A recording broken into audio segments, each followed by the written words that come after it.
So it's Thursday night, the night before the Chris and Steve show is going to open, and I just wanted to offer some brief thoughts about what I'm thinking of.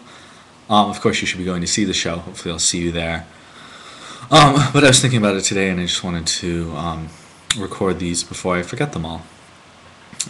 So I am very excited about the show. Partly a number of reasons. One is that I'm very close friends with Steve, half of the Chris and Steve show. I moved to St. Louis. I knew no one. I very luckily for me met him and was able to forge a very close, very meaningful relationship with him very quickly.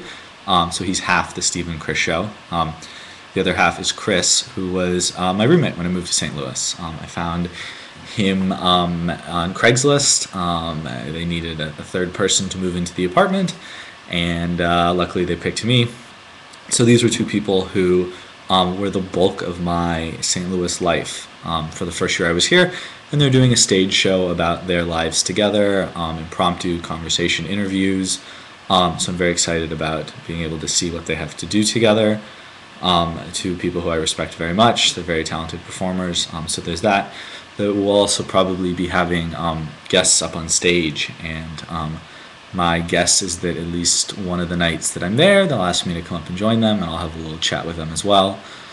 And so that will be fun in of itself. And I know Steve is excited to be, up on stage and performing again.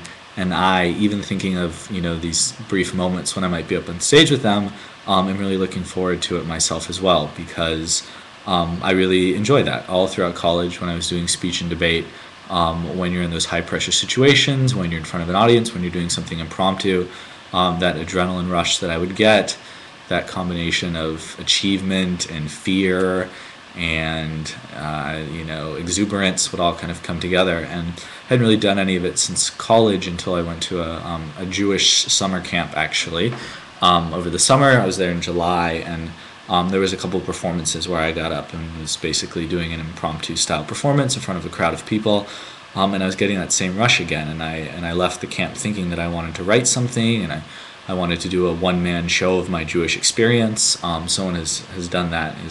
I guess was touring the country. It's something about his life growing up in the South as a Jew and culture and all of that. So he was touring the country, and I wanted to get in touch with him and see what his advice was, and try and see if I could do that myself. And haven't been working on it all, and so I'm hoping that I'll get this same kind of rush of enjoyment that from being up on stage during the Chris and Steve show. If that happens, and that will energize me, and I'll actually write something myself to be able to perform at some local synagogues, blah blah blah. So I'm very excited about the show. Around the time of Yom Kippur, which is the Jewish Day of Atonement, I was doing some fasting and soul searching, and at the time I thought that I decided I didn't want to do the Chris and Steve show. It felt negative to me. It felt like it was coming potentially from a bad place in terms of what they wanted to do and what they were trying to accomplish, and scores were going to be settled and revenge, and who knew what was going on. But in my delusional fasting period where I had no food in me and low blood sugar, and who knows what I was thinking, I told them I didn't want to do it. And that was around the time when I think Chris was telling me how he wanted to punch me in the face, and he had this irrational hatred for me, and I was the most evil person in his life. And I'm just like, I don't want to participate in this. You're gonna do what you're gonna do. Have fun. I want to watch it. And then, I had some food after Yom Kippur and decided, well, I can probably participate. Who knows how bad it will be. So who knows what Chris has to say. Half of the Steve and Chris show hopefully will not actually punch me in the face. I think that was idle threats previously. I kind of think he would regret doing that. I think he knows he would regret it. So he probably won't punch me in the face. But at one time, I think that threat was perhaps facetiously on the table. But that was the tenor previously of the tone of what we were looking at. But my fear is that probably the people who I spend 90% of my time with will be there that night. And so I made some very close friends in St. Louis very quickly, and I have this small group of people who I spend almost all of my time with, and I think they'll all probably be there on Friday night. So, I have this kind of concern, like, well, everyone who's in my social circle will be watching this, and who knows how it will go. I know Steve himself a couple days ago had his own kind of perhaps irrational fear of, am I going to make a fool of myself? Will people not respect me after this? And, he of course recognized it was irrational as well. But, it's there. You can't really ignore it when you're, and even if I'm not on stage, who knows what stories Chris will tell about me, because, who knows what he thinks about me? I have no idea.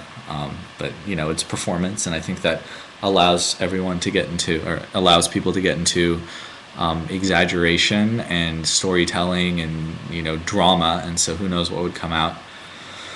I think he recognizes that, well, he's told me that his hatred is irrational. I think at one point he was especially upset because I cared so little about how he felt about me. And I thought we'd really turned a corner actually in our friendship. There were some times hanging out at his apartment where I thought we'd kind of move to a new, better place, but I don't know if he agrees with me, and I didn't really know how he initially felt, so I don't know where we moved to.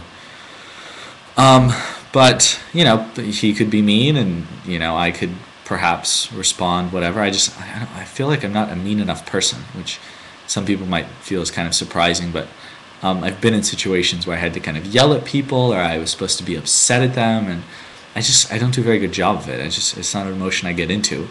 And so, even kind of the mildest attack from him, I'm not really sure that I, would be able to respond, or would go after him in any way.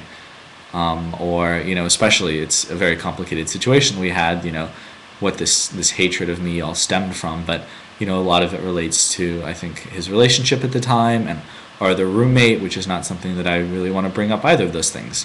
So it's impromptu, so there's been no guidance, but it's like I don't have any idea what kind of would be appropriate or inappropriate to talk about. But I think there'll probably be WashU students there, and at some of the shows, so I don't know what they're going to want to talk about in front of students. And Steve has a professional job, and Chris has a professional job, and I have a professional job, so there's plenty of things that could be talked about that probably should not be talked about and probably won't be talked about. But who knows what's going on there. And then, I in one sense, it's like, I think a lot of where me and Chris could go would be good theater, but would not necessarily be so great for our relationship, or, for me. And I think he would be able to get really worked up and tell some great stories and really dig into me and rip into me, and I would probably enjoy that, and I think the audience would probably enjoy it, and maybe in some metaphysical sense I might deserve some of it, but probably not as much as he would want to direct at me. And I think at the moment we wouldn't really be coming up with kind of clear rational decisions about where we want to go. The other thing is I have no idea how much he's thought about this. I know kind of Steve has thought about it a little bit, and I was thinking about it today, but who knows over the last couple of weeks what Chris has been thinking about it and how much he's planned about it. But it's certainly all out there, and I think it's the impromptu part is kind of the scary part. And actually, one of the most frightening moments of my life recently, and it's kind of sad to admit this, but one of the performances that I'm about to post actually after this is a video from that Jewish summer camp I was at. I'm about to do a big blog post. You can read it on MySpace about that camp experience. Was going in front of the people. There was like 40 or 50 people there, I think, doing a multimedia presentation where I'd written a script of Wrestling with Myself was the title of it. And so I'd written this conversation with myself, and I had like 2 days, I think, to memorize this, and then I recorded half of it, and was going to go out there. I was going to hit the play button on an iPod and pipe it through and have this conversation with myself. And I had a lot of kind of key timing points where it was, I realized my laptop is crooked. I don't know if you think that I've got scoliosis. But I realized that there was these key timing points of where I needed to be on, and or else this iPod was just going to run and cut me off. And it was just like this intense fear before I went out there that I was going to humiliate myself. So we'll see how it all goes. Should be fun. Should be a lot of fun, but we'll see. I'm looking forward to it, I guess. Who knows? It looks like, I guess, I thought I was about to run out of time. I've got 30 seconds. I was going to cut myself off there. So that's my thoughts. Maybe if some of you go to the show, you'll see me one time, or I'll be mentioned, or you'll be mentioned, because I think if you're watching this, you probably know Chris and Steve, and hopefully they'll be, giving a lot of attention around, and everyone will get a chance to participate, and they'll have a great time, and the audience will love it. I think we're all hoping that, but really, it's impromptu. It's scary. Who the hell knows what's going to happen? But I hope to see you there. Have a good time. Have a good life. Peace.